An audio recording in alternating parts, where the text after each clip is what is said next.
তেল গরম হয়ে গেছে, পাঁচফোড়ন দিচ্ছি।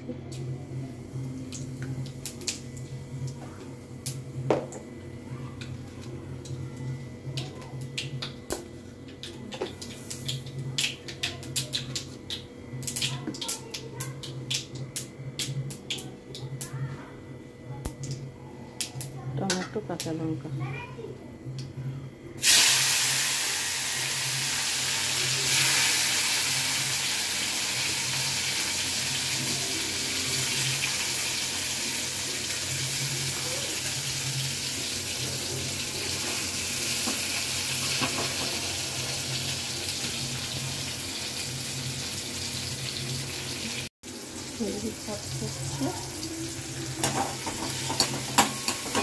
এবার আলুটা দিয়ে দেবো।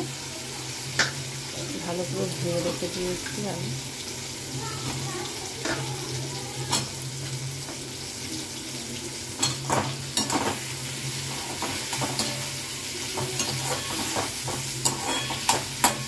গরমের জন্য রান্না করছি, খাওয়া হবে 8:30 9টার দিকে।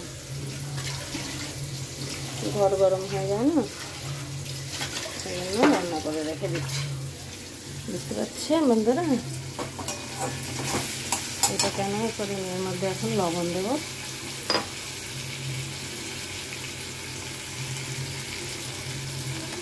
আশা করি হয়ে যাবে লবণটুকুতে। আর এখন দেব হলুদ গুঁড়ো আর একটুখানি জিরের গুঁড়ো দেবো, সামান্য জিরের গুঁড়ো, একটু ধনিয়া পাউডার, চাপ দেবো না, অল্পই দেবো। আর কাশ্মীরি মির্চ পাউডার। বিনা পেঁয়াজ রসুনে মাছটা হচ্ছে, ঠিক আছে না? তাজা মাছ হলে বিনা পেঁয়াজ রসুনে ভালো লাগে, এই মাছে যদিও পেঁয়াজ দিলে ভালো লাগে, কিন্তু ইচ্ছে করছে আমাকে বিনা পেঁয়াজ রসুনে, ঠিক আছে? মশলা হয়ে গেছে, পুরো ডুবানো জল দিয়েছি, ফুটাবো অনেকটা, ঠিক আছে? ঝোল তো রাখতেই হবে, শুধু মাছের ঝোল তো, একটুখানি তরকারি আছে সকালে, শুধু মাছের ঝোল। আমাদের অনেক কিছু হলে আবার ফেলানো যায়, আমাকে গিলতে হয়, ওই জন্য ঝোলটা একটু বেশি দিয়েছি। আমার দিদি বাড়ি থেকে মাছগুলো দিয়েছি, বুঝতে পেরেছেন? একটা ইলিশ মাছের মাথা আছে, লেজ আর 4 পিস চাক, ভালোই দিয়েছে অনেকটা। আমি রান্না করিনি পুরোটা, এইটুকু রান্না করেছি। তো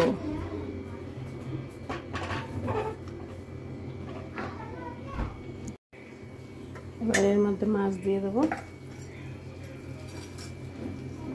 অনেকক্ষণ ফুটেছে। একটু ধনে পাতা থাকলে ধনিয়া পাতা কুচি করে দিলে খুব সুন্দর গন্ধ আসে, তাই না বন্ধুরা? ওই করেছে 3 জনা ভাজা যদি খায়, কটা দিলাম?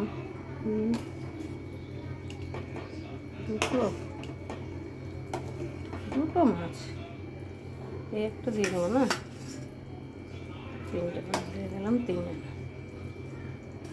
দুটো পিস ভাজার থাক, কারণ কি আমার ছেলে না ঝোলের মাছ খায় না, বুঝতে পেরেছেন? রেখে দিলাম। তো ঠিক আছে বন্ধুরা, 10 মিনিট পরে দেখাচ্ছি।